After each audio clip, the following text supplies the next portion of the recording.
कल अपन ने कथा में श्रवण करा था कि पुरुष मृगा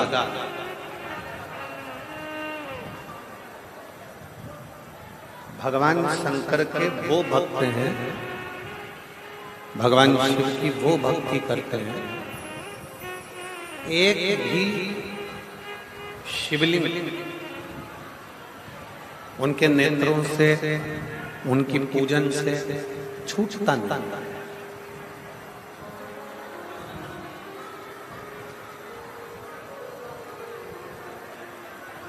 उनके नेत्रों से, उनकी पूजन से एक शिवलिंग छूटता नहीं। वो भगवान शंकर की पूजन में इतने लीन रहते हैं, भगवान शंकर की पूजन में इतने तल्लीन रहते हैं।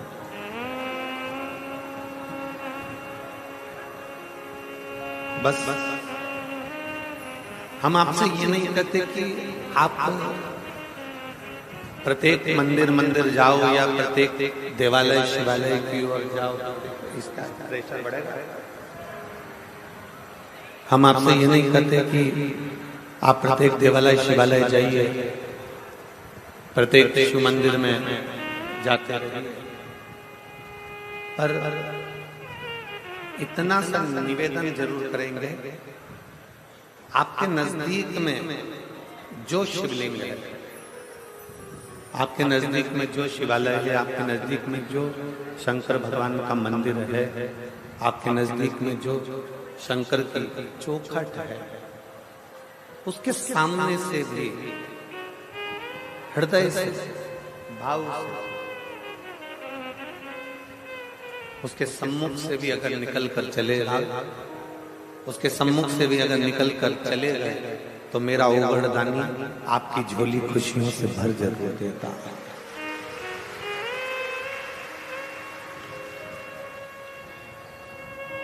शिव क्या देते हैं?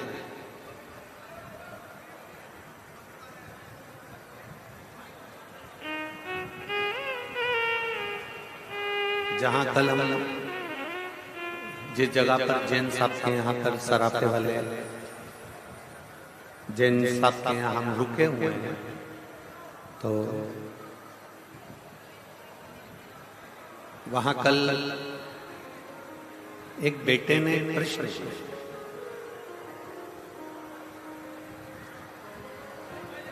कि गुरुजी, कथा में जाना क्या बहुत जरूरी होता है?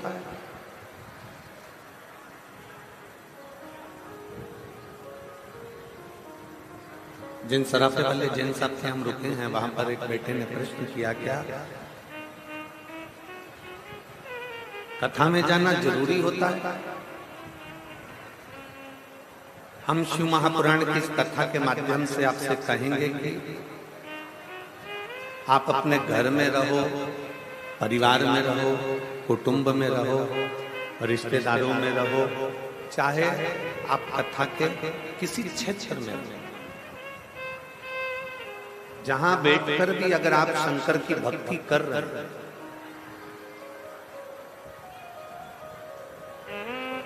जहां बैठकर भी आप भगवान शंकर को अगर भज रहे हैं, जहां बैठकर भी आप शिव को याद कर रहे हैं, तो शिव महापुराण की कथा कहती है मेरा शंकर आपकी मनोकामना वहां बैठकर भी पूर्ण कर सकता है, पूर्ण कर सकता है।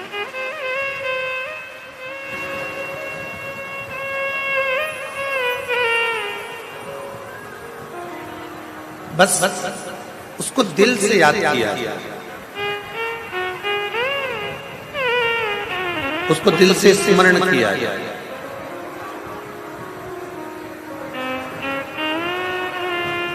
शिव महापुराण की कथा में हम क्यों जाकर बैठे? मंदिर में एक लोटा जल चढ़ाने के लिए हम क्यों जाते? भगवान देवादिदेव महादेव का भजन हम क्यों करते? शिव की चौखट तक हम क्यों जाते?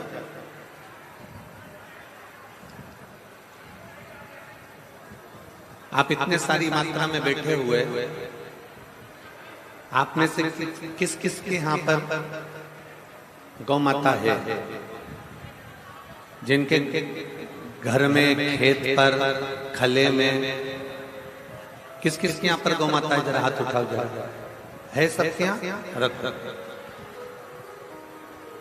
और मैं पूरे उत्तर प्रदेश के हापुड़ क्षेत्र के सभी श्रोता भाई बहनों को धन्यवाद देता हूं कि आपके घर में गौ माता है, उसके लिए धन्यवाद।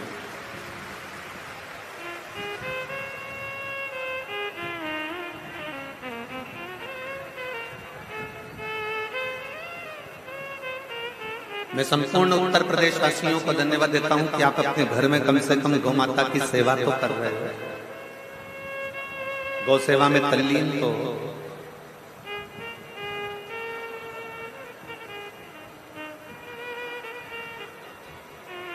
गौ माता के प्रति आपकी तत्परता तो है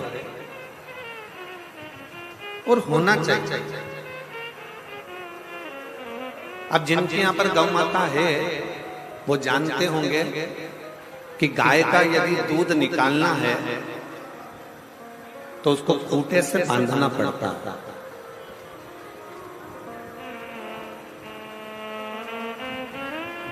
गौ माता का अगर दूध निकालना है तो उसको खूंटे से बांधना पड़ता है। बोलो सही है कि गलत? जम के बोलो जरा, जम जम सही है। अगर खूंटे से नहीं बांधेंगे तो गाय का दूध निकाल सकते हो क्या? नहीं। वो चलेगी, फिरेगी, जाएगी, आएगी, इधर उधर भ्रमण करेगी तो हम उसका दूध निकालना ही है। हम उसका दूध नहीं निकालते। हमने गौ माता को खूंटे से बांध दिया, खूंटे से बांधा, फिर हमने उसका दूध निकाला। अब आपने देखा होगा कभी कभी खूंटा जो होता है ना वो ढीला हो जाता है, तो आप एक हथौड़ा लेकर, पत्थर लेकर उस खूंटे को ठोको।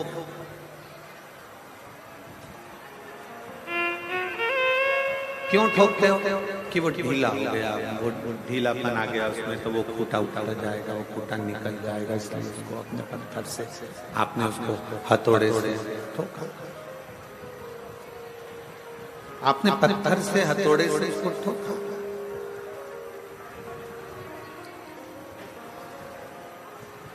हर 2 दिन में, हर हफ्ते में, 15 दिन में, 1 महीने में, 2 महीने में आपको खूंटा पत्थर से ठोकना पड़ता ही है।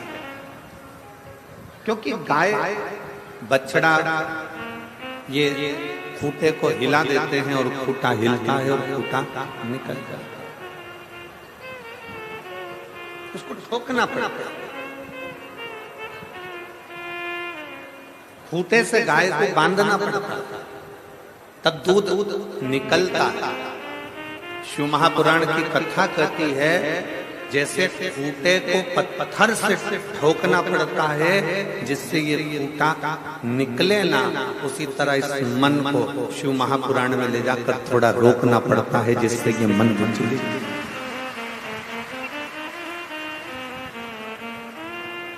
अब होगा क्या? मन रूपी गाय को शिव महापुराण रूपी खूंटे से बांध।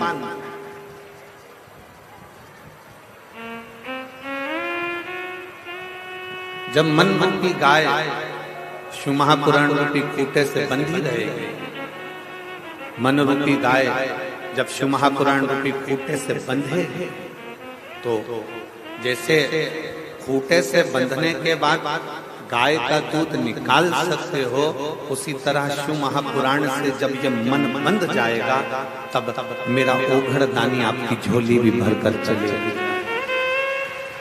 निश्चित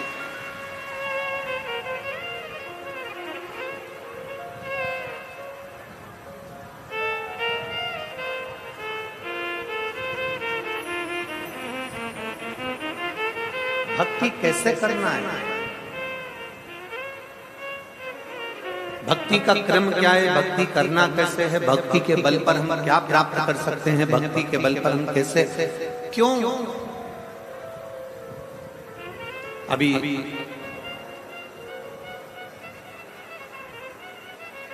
2025 में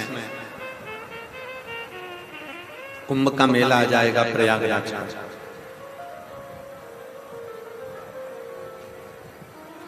आप और हम सब लोग कुंभ के मेले में क्यों जाते हैं? किस लिए जाते हैं? गंगा यमुना सरस्वती के उस संगम पर जाकर स्नान करते हैं, पूजन करते हैं, अर्चना करते हैं, स्मरण करते हैं, आखिर किस लिए? क्यों?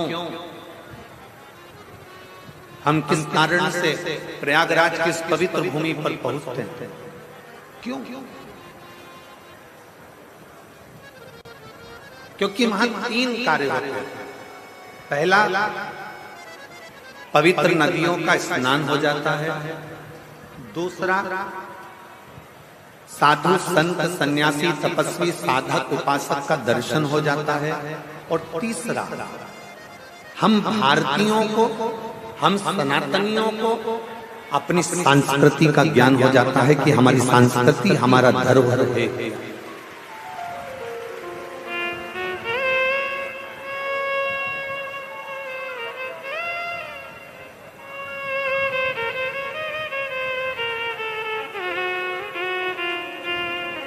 हमारी संस्कृति हमारा धरोहर है क्या?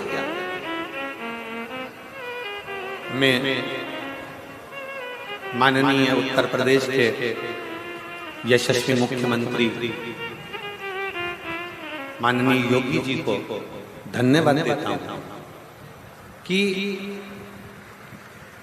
उत्तर प्रदेश में सारे प्रदेशों में कुंभ लगता है, सारे प्रदेशों में कुंभ लगता है, पर उत्तर प्रदेश की पवित्र प्रयागराज की भूमि पर माघ के महीने में तो हर साल कुंभ लगता है।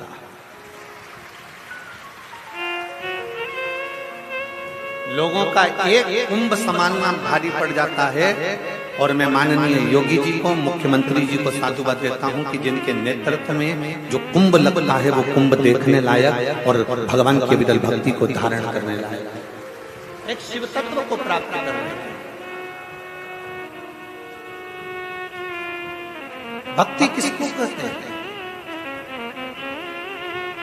भक्ति का मतलब यह नहीं कि मस्तक पर तुमने त्रिपुंड लगा लिया और भक्ति हो गई। भक्ति का मतलब यह नहीं कि तुमने चंदन लगा लिया और भक्ति हो गई। भक्ति का मतलब यह नहीं कि गले में तुमने माला पहन ली और भक्ति हो गई। भक्ति का मतलब यह नहीं कि तुम मंदिर जाकर बैठ गए और भक्ति हो गई। भक्ति का मतलब यह नहीं है कि तुम अपना घर छोड़कर तीर्थ में जाकर बैठ गए और भक्ति हो गई। भक्ति का मतलब यह नहीं है कि तुम मंदिर, देवालय, शिवालय छोड़कर चले जाओ और भक्ति, देवालय शिवालय में जाकर बैठ जाओ और भक्ति हो गई। शिव महापुराण की कथा कहती है भक्ति का मतलब है अपने घर में रहकर, अपने घर में जो रह रहे हैं, बस उनके दिल की बात को अपने दिल में बिठा लेना और उनके लिए कुछ ना कुछ अच्छा कर देना भी भगवान शंकर की भक्ति है,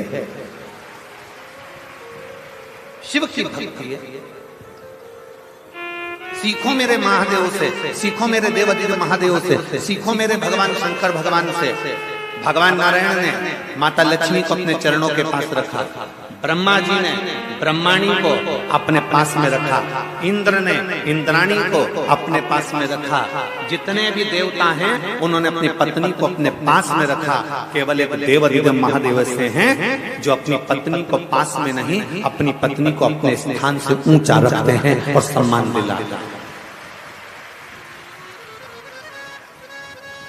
अपनी धर्म पत्नी को सम्मान दिला रहे हैं, अपनी धर्म पत्नी को आदर दिला रहे हैं, अपनी धर्म पत्नी को आदर का सूचक बना रहे हैं। ये मेरे शंकर भगवान कहते हैं। और आप जितने श्रोता भाई बहन इस कथा को श्रवण कर रहे हैं, जितने श्रोता भाई बहन आस्था चैनल पर कथा सुन रहे हैं, फेसबुक यूट्यूब पर कथा सुन रहे हैं, मेरे सभी जीजाओं से, मेरे सभी बेटाओं से, मेरे सभी भाइयों से, मेरे सभी पुरुषों से निवेदन है, अपनी पत्नी का सम्मान करना सीखो। उसको 4 लोगों में गाली देना नहीं, अपशब्द कहना नहीं, ताने देना नहीं, उसके ऊपर शस्त्र उठाना नहीं, उसके ऊपर हाथ उठाना नहीं, ये सीख। और यदि आपको ऐसा लगता है कि मैं बहुत वीर हूं, मैं बहुत बलवान हूं, मेरी शूरवीरता ज्यादा है, मेरी वीरता ज्यादा है, तो मेरा प्रत्येक पुरुष से कहना है, प्रत्येक व्यक्ति से कहना है, अगर आप वीर हैं, शूरवीर हैं, तो अपनी पत्नी पर वीरता मत दिखाओ। फिर एक काम करो, कश्मीर और जम्मू चले जाओ। अगर आप वीरता की बात करते हो कि मैं वीर हूं, वीरता अपनी धर्म पत्नी पर नहीं, वीरता अपने घर की स्त्रियों पर नहीं, वीरता अपने घर की नारी पर नहीं, वीरता अपने घर की स्त्रियों पर, नारियों पर, अपनी पत्नी पर, अपने घर की माता पर, अपने घर की स्त्रियों पर नहीं। वीरता दिखाने का जब समय आए तब वीरता दिखाओ। वीरता दिखाने का समय आए जब सनातन धर्म के लिए कोई अपशब्द कहे तब जाकर खड़े हो जाओ, तो तुम्हारी वीरता संभव, तब तुम्हारी वीरता श्रेष्ठता।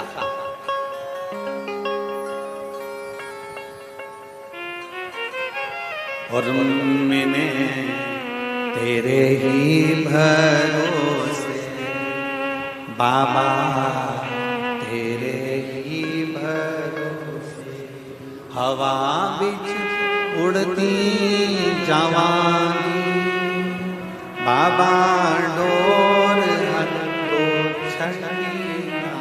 में कटनी भोले में तेरी पतंग, शंभो में तेरी पतंग, हवा बिच उड़ती जवानी बाबा, डोर में कटनी भोले में। शिव तत्व कह रहा है, भक्ति किसको कहता है? सिर पर तिलक लगा लेना भक्ति नहीं, गले में माला पहन लेना भक्ति नहीं, बहुत लंबे बाल बढ़ा लेना भक्ति नहीं है, कपड़े बदल लेना भक्ति नहीं है, घर छोड़ देना भक्ति नहीं है। शिव महापुराण की कथा कहती है, अपने जीवन काल में किसी दुखी के, किसी तकलीफ मान के, किसी कष्ट मान के नेत्रों के अश्रु पहुंच देना, ये भी शिव भक्ति है, ये भी शंकर है।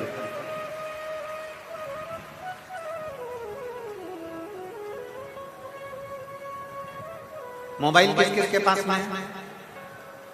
जम के बोलो जरा, सबके पास है, ठीक है।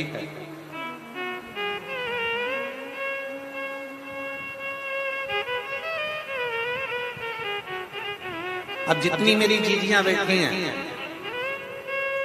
और जितने मेरे जीजा बैठे हैं, जितनी मेरी बेटियां बैठी हैं, जितने मेरे भाई बैठे हैं, जितने मेरे बंधु बैठे हैं, आपसे कहा जाए आप अपने पिताजी का नंबर मिलाओ, आपसे कहा जाए कि आप अपने पापा को, अपने पिता को, अपने बाबू को फोन लगाओ।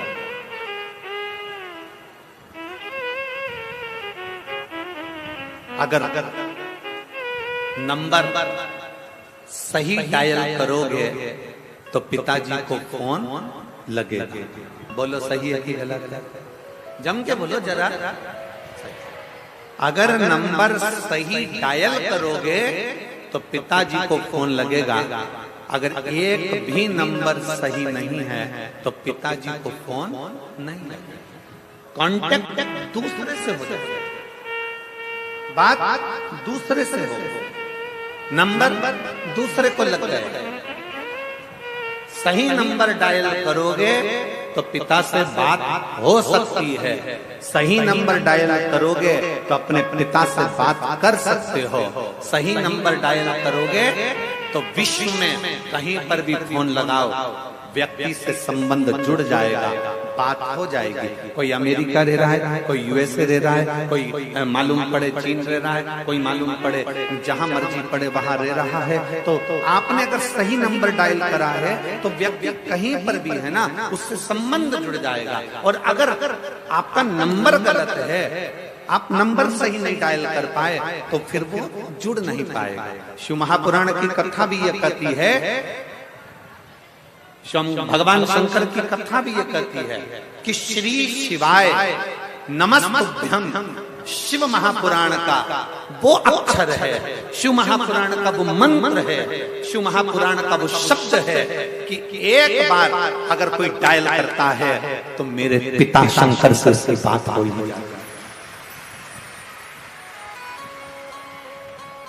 अगर सही नंबर डायल करा है, दिल से, प्रेम से, आनंद के साथ आपने भगवान शंकर को पुकारा है, दिल से श्री शिवाय, जरा जम के बोलो, श्री शिवाय नमस्तुभ्यम। जब हम दिल से कहते हैं, उस नंबर को डायल करते हैं, बार बार करते हैं, 5 बार करते हैं। क्यों? शिव महापुराण की कथा होती है, भजन के बाद आपसे कहते हैं कि बैठ जाओ, बैठने के बाद भगवान को पुकारो, सब लोग साथ में मिलकर श्री शिवाय नमस्तुभ्यम बोलो। क्यों कहते हैं? और एक बार नहीं, 5 बार बुलवाते हैं। उसका कारण ये रहता है कि कभी भी उस नंबर को डायल कर रहे हो, 1 बार में नहीं लगा, 2 बार में नहीं लगा, 3 बार में नहीं लगा, 4 बार में नहीं लगा, 5 बार में लगेगा। तो आप जब भगवान शंकर के उस मूल स्मरण को श्री शिवाय नमस्तुभ्यम, श्री शिवाय नमस्तुभ्यम, श्री शिवाय नमस्तुभ्यम, श्री शिवाय नमस्तुभ्यम, उस मंत्र का बार बार उच्चारण कर रहे हैं, उस मंत्र को बार बार पुकार रहे हैं, बार बार अपने मुख से ओम नमः शिवाय, बार बार अपने मुख से नमः शिवाय, बार बार अपने मुख से श्री शिवाय नमस्तुभ्यम जब बार बार कर रहे हैं, तो वो डायल एक दिन हो ही जाता है और मेरा शंकर करुणा कर ही देता है। ये निश्चित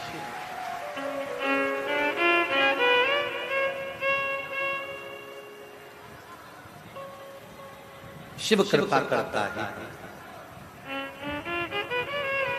और देख लिया संसार हमने, देख लिया सब मतलब गया हमने, देख लिया झूठे नाते झूठे रिश्ते, झूठे नाते झूठे रिश्ते, अरे झूठा है संसार हमने देख लिया सब मतलब गया हमने, देख लिया संसार हमने। आप जितने प्रेम से, आप जितने दिल से, आप जितने हृदय से, जितने विश्वास के साथ, जितने भरोसे के साथ आप शिव को रिझाओगे, पुकारोगे, सही नंबर डायल करोगे, तो निश्चित है 108 डायल करने पर एम्बुलेंस आ जाती है, तो 108 बार श्री शिवाय नमस्तुभ्यम बोलने से शिव भी आ सकता है।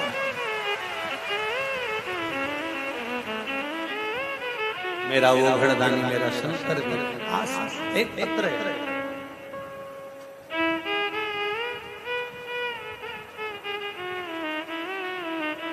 मिस सोनम महरवाल, पति मनोज महरवाल, जिला शामली, उत्तर प्रदेश की निवासी हूँ। कहीं बैठी हो तो हाथ हिला सकती हैं, आती हैं? आ जाइए, बेलपत्र ले जाओ, जाओ। मैं सोनम महरवाल, बेटी आई है कि साथ में आई है, उसको भी ले आ सकती है तो ले, नहीं आ सकती तो बैठे रहने दो। आप मैं सोनम महरवाल, पति मनोज महरवाल, जिला शामली, उत्तर प्रदेश के निवासी हूँ। गुरुदेव, उत्तर प्रदेश के निवासी हूँ। मेरा मोबाइल नंबर ये है। गुरुदेव, मेरी बेटी गुंजन, जिसका जन्म 18 सितंबर 2014 में हुआ, 2014 में जिसका जन्म हुआ, जो कि बचपन से ही मानसिक और शारीरिक विकलांग थी, जिसके मुंह से लार टपकती रहती, जमीन पर बैठी रहती, कभी भी खड़ी नहीं होती, सरक सरक कर चलती, हाथ पीछे मुड़े रखते और गर्दन एक तरफ से लटकी रहती थी।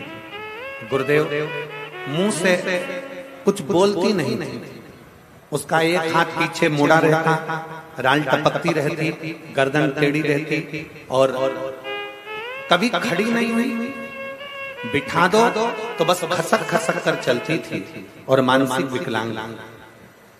डॉक्टरों का परामर्श लिया पर उन्होंने साफ मना कर दिया और कहा इसका कोई इलाज नहीं है, ये ऐसी ही रहेगा।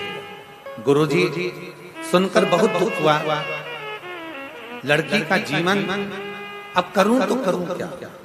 गुरुदेव मुझे किसी ने आपकी कथा के बारे में बताया। आप लोग एलईडी पर आस्था चैनल पर पत्र पढ़ सकते हो। जो पत्र हम यहाँ पढ़ रहे हैं वो आप लोग एलईडी पर आस्था चैनल पर पढ़ सकते हो। मुझे किसी ने आपकी कथा के बारे में बताया और एक लोटे जल की महिमा बताई। आपकी कथा को सुनना प्रारंभ किया। आपके बताए हुए पशुपतिनाथ व्रत को किया। मेरा पहला पशुपति व्रत था। मैंने उस दिन अपनी बेटी से बोला, गुंजन इधर आ। गुरुदेव पहले व्रत पर शंकर का दिया गया जल मेरी बेटी को इतना फला कि मेरी बेटी से मैंने कहा, गुंजन इधर आ। और मेरे बेटी अपने पलंग पे से पहली बार उठकर मेरे पास तक आया। गुरुदेव बेड से स्वयं उठकर अपने पैरों पर चलकर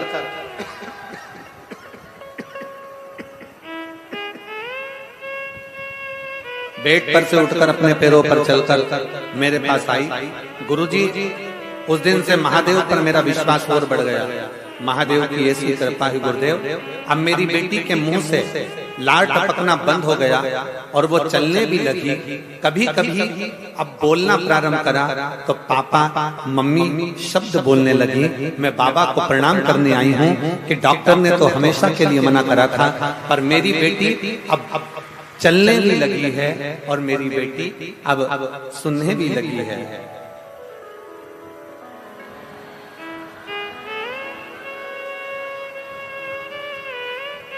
शिव तत्व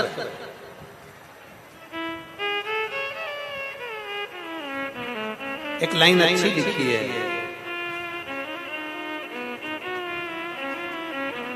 हे गंगाधर मुक्ति का ओंकार तू, भोले ओंकार आयो शरण तिहार शंभु तार।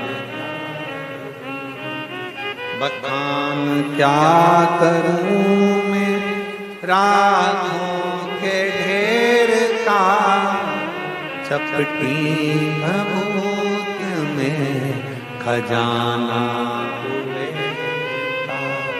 हे गंगाधर मुक्ति द्वार ओम। वायलिन कम करो। भोले ओंकार आयो शरण तिहारी शंभु तार। शिव कथा कर रहे भगवान शंकर का संवाद कर रहा। इस माँ ने अपने पत्र में लिखा, डॉक्टर ने साफ मना कर दिया था कि ये न कभी चल सकती है, ना इसकी कभी लार टपकना बंद होगी, ना कभी ये बोल पाएगी और ना कभी ये सुन पाएगी। इसकी गर्दन भी टेढ़ी की टेढ़ी लटकी ही रहेगी। और आज मैं बाबा को धन्यवाद दे रही हूँ कि मेरी बेटी ठीक हुई। मैं बाबा को धन्यवाद देने के लिए। बेटी भी साथ में आई है, एक बार जोरदार ताली बजाएं। बेटी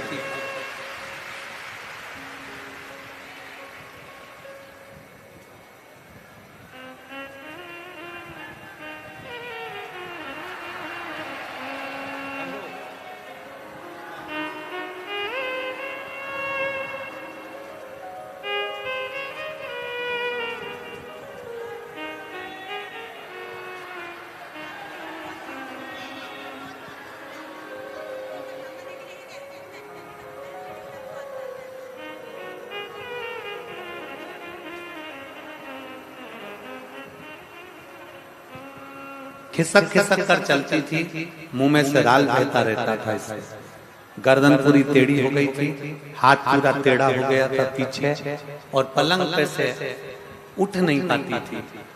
पहली बार पशुपतिनाथ का व्रत किया, शंकर का चढ़ा हुआ जल बेटी को दिया और आवाज लगाई, गुंजन मेरे पास आ। और बेटी पहली बार पलंग पे से उठकर मां के पास गई। ये शिव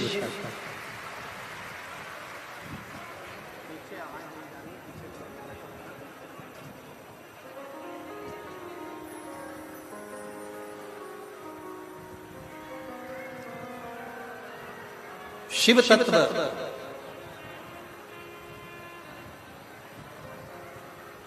भगवान ओघड़दानी भगवान शंकर की कथा कर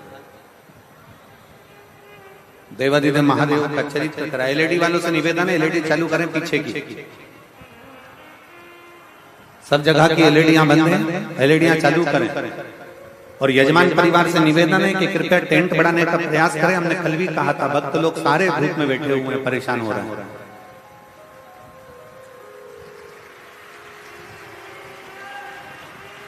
शिव तत्व है, भगवान शंकर की कथा कर रहे हैं। शिव महापुराण की कथा वर्णन कर रही है। आपका विश्वास, आपका भरोसा, आपकी दृढ़ता, ये सबसे ज्यादा।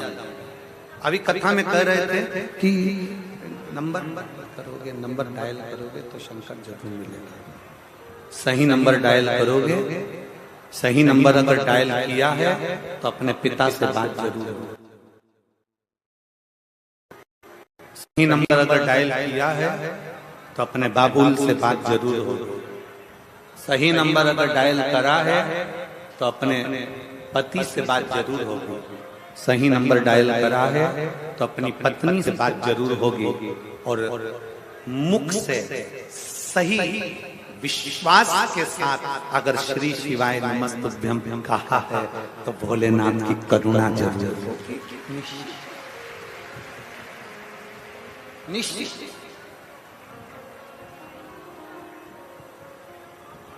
विश्वास, भरोसे के साथ, दृढ़ता के साथ आप भगवान देवदेव महादेव को पुकार।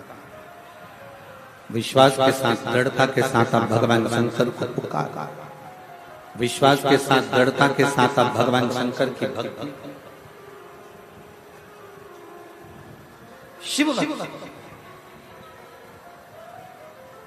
और बिना विश्वास के शंकर मिलता ही नहीं। एक लोटा जल लेकर जब आप भगवान शंकर के मंदिर पे अपने घर से पानी भरकर जा रहे हो तो विश्वास के साथ चल।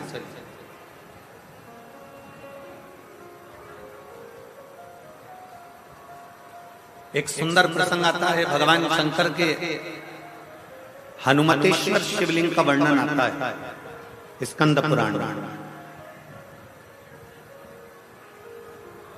भगवान शंकर का एक शिवलिंग है जिसका नाम है हनुमतेश्वर शिवलिंग।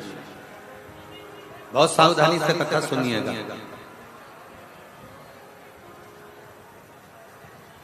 जब लंका पर विजय प्राप्त कर ली भगवान श्री राम जी ने,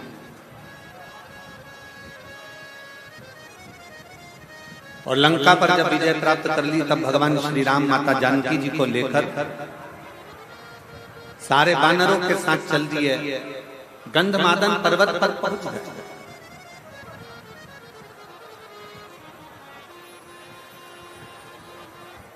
बैठे भगवान राम जी ने भक्ति करना प्रारंभ करी। शिव अब शिव भक्ति करना जैसे ही प्रारंभ करी तो सारे मुनि ऋषि तपस्वी साधक उपासक जितने भी थे वो सब भगवान सीताराम जी के पास आ गए।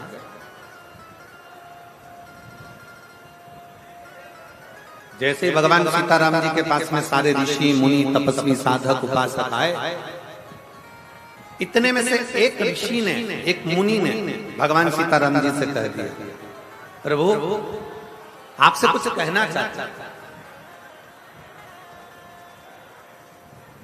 और बहुत अच्छा प्रसंग है।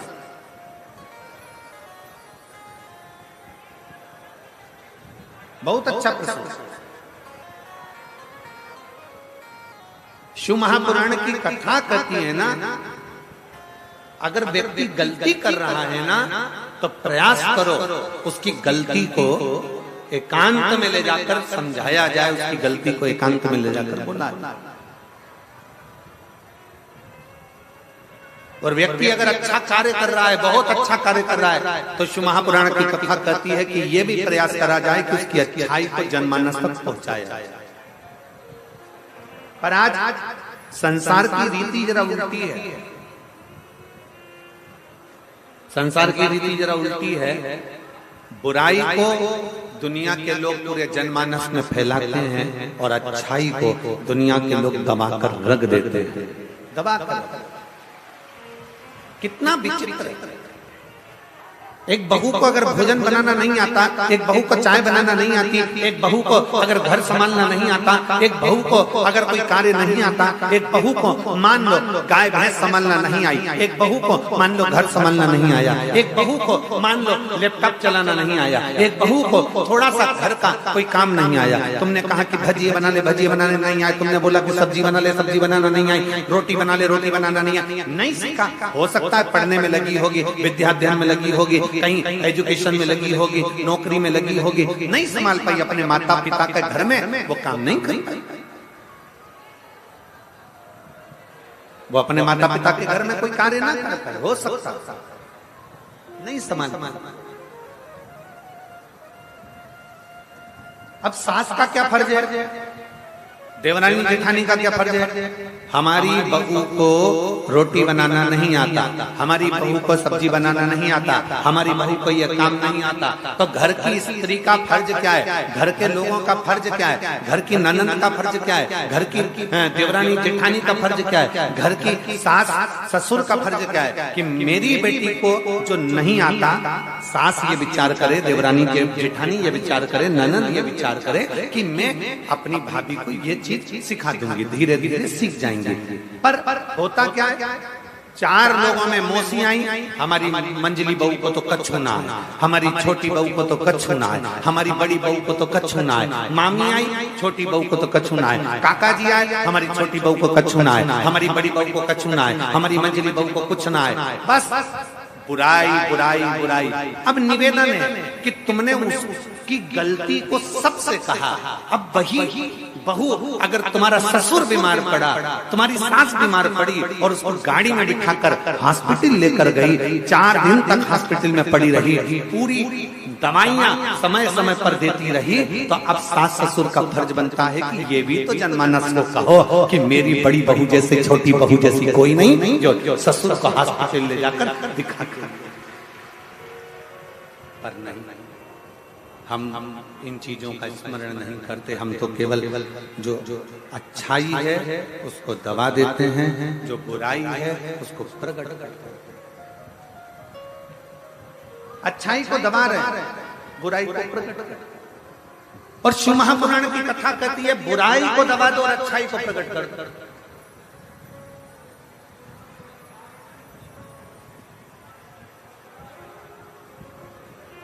अरे एक दिन हमारी सासू जी से हंस के बोली जेठानी, राम नाम को सुमिरन कर ले, 2 दिन की है जिंदगानी, 2 दिन की जिंदगी। इतने में सास को इतना बुरा लगा, उसने अपने रिश्तेदारों को फोन कर कर बोल दिया मेरी बहू तो चाहती है कि मैं मर रही हूं 2 दिन बाद, मेरे प्राण छूट रहे हैं 2 दिन बाद, 2 दिन बाद मैं मर जाऊंगी, मेरी बहू तो ये लगी। पर उसको समझना चाहिए कि बहू ने समझाया है, बहू ने कहा है कि जीवन छोटा सा है और इस छोटे से जीवन में भगवान की भक्ति कैसे करें, छोटे से जीवन में भगवान की भक्ति कैसे करें।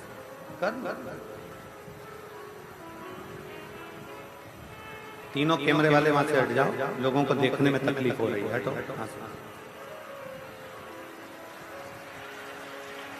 भक्ति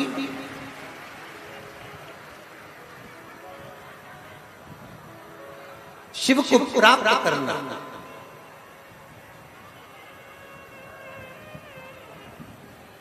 किसी के प्रति समर्पित हो जाना,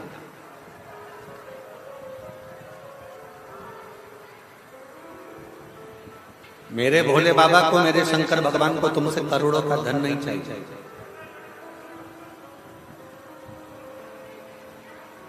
मेरे शंकर भगवान को तुमसे करोड़ों का धन नहीं चाहिए। मेरे शंकर भगवान को तुम्हारे से सोना चांदी हीरा पन्ना नहीं चाहिए।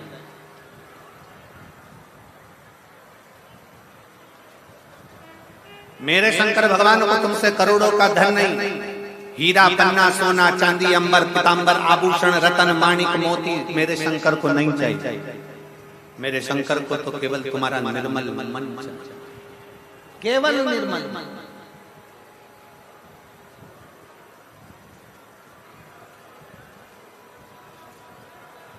केवल निर्मल भक्ति, केवल निर्मल विश्वास,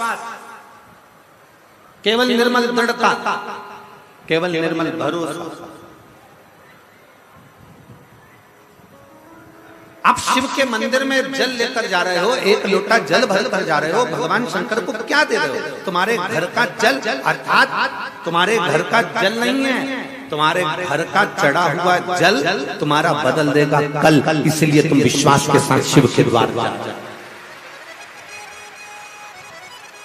शंकर भगवान को तुम्हारा आभूषण, शंकर भगवान को तुम्हारा रतन, शंकर भगवान को तुम्हारा सोना चांदी हीरा पन्ना, ये आभूषण, ये रतन, ये धन, ये दौलत मेरे शिव को नहीं चाहिए।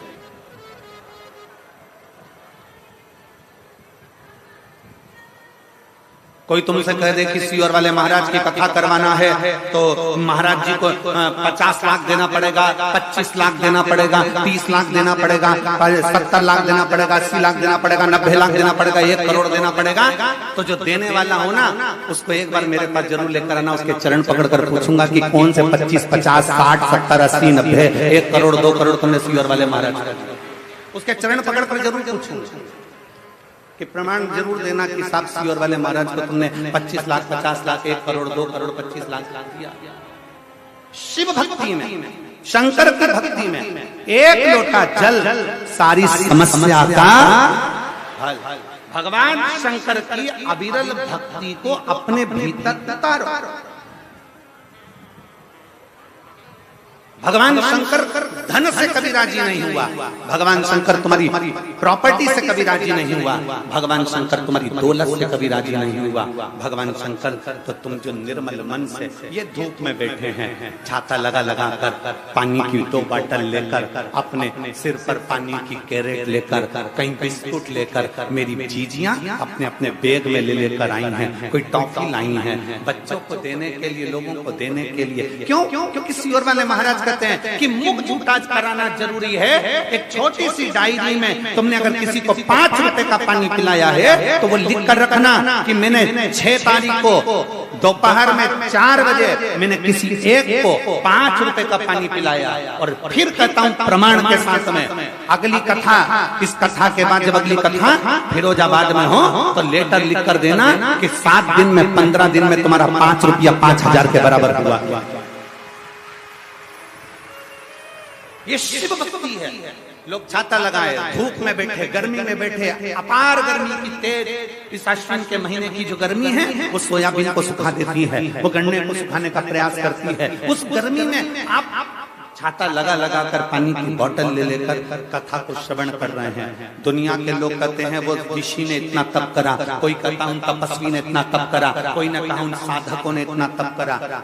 जरा देखो। और मैं हापुड़ क्षेत्र की इस कलेक्टर महोदय को, एसपी महोदय को, एसएसपी महोदय को, एसडीएम महोदय को, यहाँ के टीआई महोदय को, यहाँ के एडीएम को, यहाँ के कमिश्नर महोदय को, यहाँ के उच्च अधिकारियों को, मेडिकल टीम को, चिकित्सा टीम को, यहाँ के पीडब्ल्यूडी विभाग को, सबको धन्यवाद देता हूँ कि आपकी पूरी टीम, एक एक पुलिस का व्यक्ति धूप में रोडों पर खड़े होकर व्यवस्था में लगा है, उसके साथ मैं उत्तर प्रदेश सरकार को इसके लिए साधुता देता हूं कि आपका एक एक पुलिसकर्मी धूल में, धूप में खड़ा होकर संभाल। और फिर निवेदन करूंगा, अभी तक आपने जो ड्यूटी करी होगी वो अपनी जगह पर होगी, अभी तक जो ड्यूटी करी होगी वो अपनी जगह पर होगी। पहली बार शिव महापुराण की ड्यूटी करने का मौका मिला है। आप भी लिख कर रखना कि मैंने ड्यूटी करी थी तो उसका फल क्या मिला। 3 महीने बाद बात करेंगे। शिव तत्व क्या है, शंकर की अविरल भक्ति क्या है, शंकर की अविरल भक्ति का फल क्या है। दुनिया नहीं समझ पाती कि शिव में है क्या, शंकर में है क्या, शंकर की भक्ति में है क्या, शिव उपासना में क्या है, शिव स्मरण में क्या है।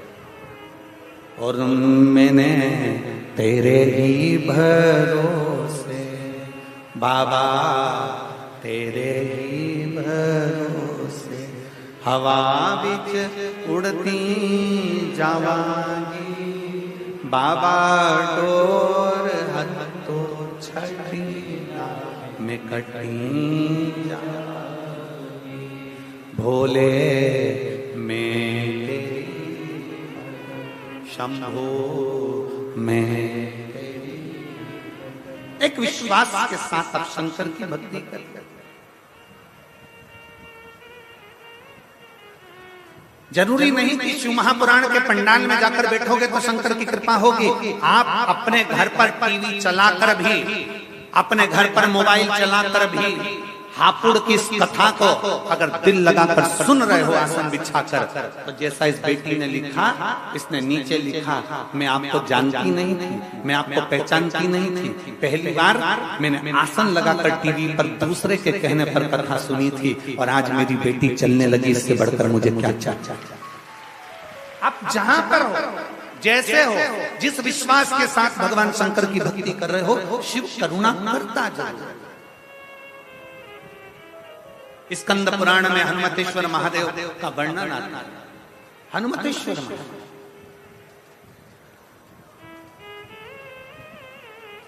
गंधमादन पर्वत पर भगवान सीताराम सरकार बैठ गए। मुनियों ने, ऋषियों ने, तपस्वियों ने, साधकों ने आकर प्रणाम किया, पर उसमें से एक मुनि, एक ऋषि, एक तपस्वी, एक साधक ने कह दिया, अरे राम जी, आपने रावण को मारा, आपने कुंभकर्ण को मारा, आपने मेघनाथ को मारा, आपने ब्राह्मणों की हत्या करी है, इसलिए आपके माथे पर ब्रह्म हत्या लगी, आपके मस्तक पर ब्रह्म हत्या लगी, आपके माथे पर ब्रह्म हत्या लगी है। राम जी, जब तक आप शंकर भगवान के एक शिवलिंग की प्राण प्रतिष्ठा नहीं कर लेते, तब तक आपके मस्तक पर से ब्रह्म हत्या नहीं लग सकती, ब्रह्म हत्या समाप्त नहीं हो सकती। ध्यान देना, शंकर भगवान के शिवलिंग की प्राण प्रतिष्ठा अगर कहीं हो रही है, भगवान शंकर के मंदिर की प्राण प्रतिष्ठा अगर हो रही हो, तुम कुछ भी ना दे पाओ, मान लो प्राण प्रतिष्ठा में तुम्हारा 1 रुपया भी ना लगा हो, कोई बात नहीं, और शिव महापुराण की कथा कहती है कि उस प्राण प्रतिष्ठा में एक बार अपने मोहल्ले में, अपने नगर में, अपने कॉलोनी में अगर शंकर की प्राण प्रतिष्ठा हो रही हो, 5 दिन, 3 दिन, 2 दिन, 1 दिन अगर प्रतिष्ठा हो रही हो, तो एक बार कुछ दे पाओ ना दे पाओ, उस प्राण प्रतिष्ठा में एक बेलपत्री, एक बेलपत्र और एक धतूरा शंकर भगवान की उस प्राण प्रतिष्ठा में जरूर देगा। एक बेलपत्र और एक धतूरा। धतूरा जानते हो सब लोग? जम के तो बोलो, जानते हो ना? कांटे कांटे होते हैं। सबसे पहला धतूरा शंकर भगवान के शिवलिंग पर किसने चढ़ाया? कोई तुमसे पूछे कि सबसे पहला धतूरा शंकर भगवान के शिवलिंग पर किसने चढ़ाया था, तो आप कह सकते हो जिस समय पर समुद्र का मंथन किया गया था, उस मंथन में विष, अमृत, माणिक, मोती, सोना, चांदी, रतन, आभूषण, औषधि सब